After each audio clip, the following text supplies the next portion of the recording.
صباح الفل يا شباب، يا رب تكونوا بخير. النهارده ميعادنا مع الحل على تقسيم الصخور الناريه. اخر المعادن تبلورا هو كان البايوتايت المايكا.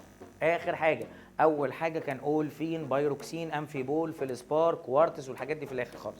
بدراسه الرسمين، السيليكا عكسي مع سين، وصاد عكسي مع سين، يعني الاثنين دول زي يعني سيليكا وصاد طردي مع بعض.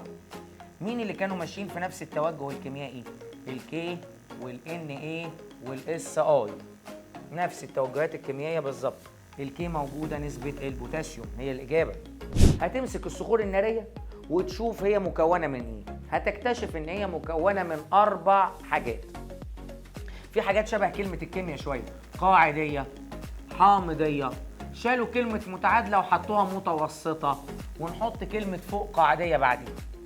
يبقى احنا بنقسمهم لكام حاجه؟ 4، فوق قاعديه ثم قاعديه ثم حامضيه ثم متوسطه. التركيب الكيميائي لما تيجي تدرس هتدرس 7 حاجات. اول حاجه ظروف التبلور، يا ترى تبلر في درجه حراره كام. التوجه الكيميائي، يعني ايه العناصر اللي موجوده. ثالث حاجه، تابع على خير في المحاضرات اللي جايه. باي باي، سلام.